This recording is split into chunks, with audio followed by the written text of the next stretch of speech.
là, on n'a jamais dit qu'on allait le lancer là. Non, fallait pas être inquiet. Moi, cette semaine, j'étais en Allemagne, donc tant qu'ils savent que je suis en Allemagne, c'est qu'ils vont pas me demander de lancer une communication. Non, mais sérieusement, on est où là? Je viens lui demander s'il était encore connecté avec UPM ou pas. Parce que sérieusement, on se pose des questions, très sérieusement. Donc on lui a dit, qu'est-ce qu'il faut faire? On va l'appeler Schwab, on va monter directement en Finlande pour aller chercher la réponse. Parce que là, c'est pas possible. Là, c'est pas possible. Donc on lui a demandé qu'il se prononce, qu'on ait un écrit. Parce que la seule réponse qu'on peut avoir, nous dire, de toute façon, j'aurai la date où elle sera annoncée, ou j'aurai la date au 27 parce que le préfet l'a demandé, c'est pas une réponse. C'est pas une réponse. Moi, je ne me vois pas vous dire, bon bah voilà. Soit ce sera avant le 27, soit ce sera le 27. Ça vous va? Oui, ben bien sûr, oui. Non. Bon, ben, donc on lui a dit, on reste là. On reste là, on n'est pas pressé, on est toujours là, les salariés sont dehors. Donc on attend une réponse, on attend une communication. Vous nous dites ce qui se passe, ce qu'on fait, ce que vous faites, où en est le délai. Parce que c'est impossible qu'UPM n'ait pas déjà budgété, savoir quand ça doit s'arrêter. S'ils annoncent dans leur communiqué de presse que c'est fin juin, un rétro-planning sur fin juin, un budget sur fin juin, c'est pas bien compliqué à faire. Donc on leur a demandé qui prenait la décision. Je dis, bah moi j'ai remonté les questions à M. Schwab, j'ai remonté les questions à Mme Anoaola, vous l'avez fait aussi, vous avez envoyé le truc, maintenant, moi j'attends la réponse. Donc évidemment, on se renseigne de l'autre côté, hein, on ne reste pas juste à demander à M. Kubiak, on va chercher d'autres infos, on attend un petit compte-rendu de réunion qu'on a pu avoir ce matin, entre, rafraîchis-moi la mémoire, entre M. Morin et M. Schwab, parce que entre eux, ils discutent, c'est avec nous qu'ils ne discutent pas, ce petit garçon-là.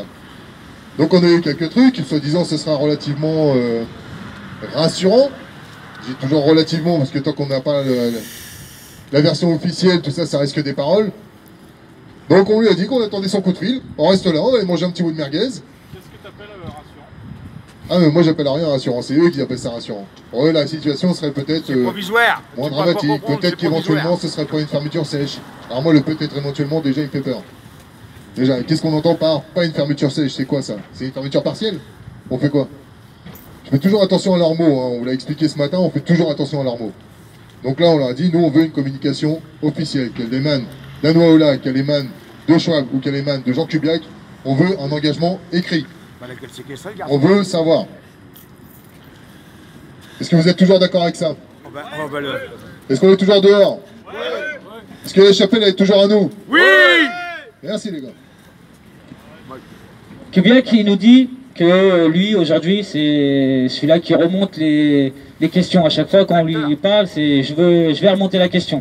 Et vous savez, en Finlande, ça se passe pas comme en France. Vous avez affaire à un patron, il va vous donner la réponse. En Finlande, ils sont pas comme ça. Il y a Monsieur Schwab qui est à Paris, qui s'occupe du social. Et à ce moment-là, je lui dis, bah, très bien, on est exactement dans le social aujourd'hui. Les salariés, ça fait depuis le 10 septembre, ils sont dans le doute. Ils savent pas à quelle sauce ils vont être mangés. Et on savait que par rapport au calendrier Arsène Young, c'était à partir du 13 décembre qu'ils étudiaient les offres. Et de votre part, il n'y a aucune communication. C'est inacceptable, on leur a dit. Aujourd'hui, la seule chose qui pourra faire que la situation se débloque sur site, que le blocage se lève, c'est une communication de leur part. Et je leur ai précisé, on leur a précisé, c'était une communication positive. Bien sûr que si la communication est négative, ça on va pas être content, bon bah tiens, ils nous annoncent le truc, on lève le blocage. Donc qu'ils fassent bien attention. Monsieur Schwab, s'il s'occupe du social, aujourd'hui il nous doit une réponse. Il a été capable de répondre à Hervé Morin au téléphone ou par mail en lui disant des nouvelles rassurantes. C'est ce qu'il annonce à Hervé Morin, que ça serait plutôt rassurant, que les offres sont là, tout ça. Pourquoi il ne nous le dit pas à nous, salariés? On est les premiers concernés.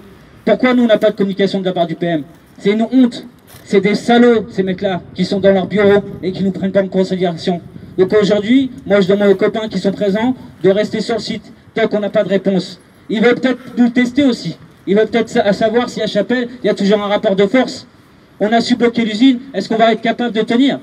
Ils veulent peut-être nous tester, donc il va falloir qu'on reste les copains. Donc on va manger ensemble ce midi et peut-être plus tard encore. Merci à tous. Bravo.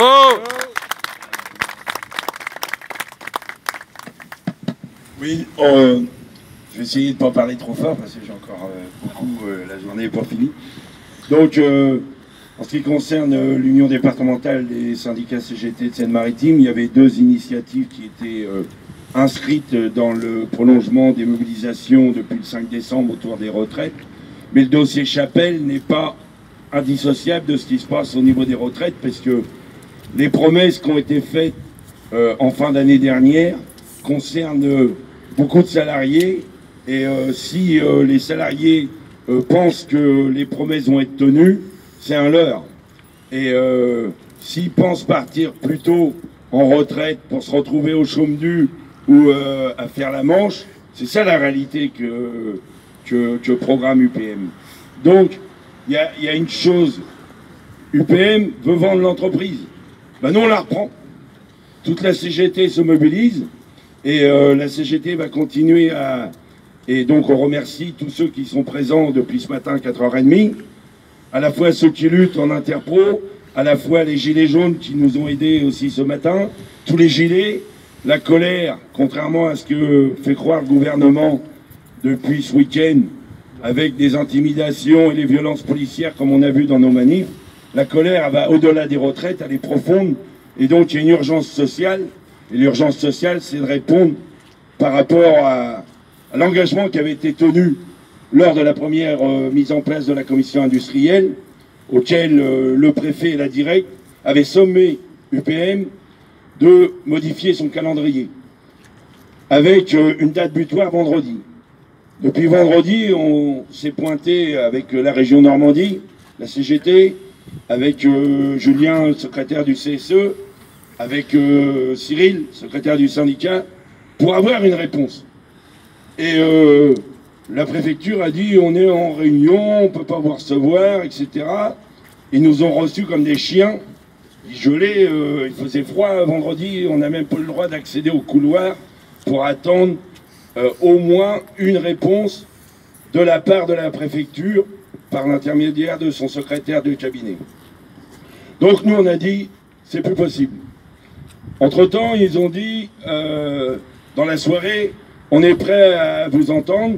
Il y avait un engagement de la directe d'avoir une réponse à 9h30 et donc d'où l'organisation qui a été faite de ce rassemblement dès ce matin de bonne heure. Et donc vous avez fait la démonstration les uns les autres depuis plus de 4 mois de votre savoir-faire et de votre savoir. Et comme c'est dans l'intérêt général et collectif, Chapelle Darblay, dans le sens que les enjeux industriels, quand on parle d'économie circulaire et la filière papier, c'est un enjeu indispensable pour notre région, notre territoire, mais au-delà du territoire. Nous avons l'infrastructure, nous avons le savoir-faire et le savoir, nous avons la menace avec la disparition du réseau ferré, nous avons le fluvial, donc on a dit on ne joue plus, on arrête d'entendre vos promesses, et donc nous on connaît la réalité et le concret. En ce qui concerne la CGT et ses organisations, nous sommes sur le dossier très attentifs, puisqu'il y a d'autres échéances qui vont s'inscrire. Bien sûr, en accord avec le syndicat, nous avons fait une réunion préparatoire samedi pour la réussite de l'initiative qui a commencé tôt ce matin. Et nous sommes là, non pas qu'en soutien, mais pour faire la démonstration en lien aussi avec ce qui s'est passé l'année dernière avec l'incendie de Lubrizol, au moment où les politiques sont en train de dire que la zone doit devenir une zone touristique et que toutes les industries dites dangereuses sont à rayer de la carte, nous on considère que plus que jamais l'industrie a toute sa place, en particulier l'industrie papetière et Chapelle Darblay. Et 90 ans ou 91 ans aujourd'hui, parce qu'on est en 2020, les papes-chapes ont un savoir-faire, et l'UPM, ils veulent vendre l'entreprise, ben on la reprend. On la reprend avec tous ceux qui veulent se battre. Et donc, encore une fois, hein, sans être trop long, je remercie tous les camarades qui se mobilisent, mais aussi les salariés de Chapelle Darblay qui ont bien compris que de toute façon, si on ne montre pas les dents, comme l'on dit régulièrement dans nos manifs, ben c'est pas dans les salons qu'on obtiendra satisfaction, mais bien par le rapport de force tel qu'on a défini et qu'on a commencé ce matin. Voilà les camarades.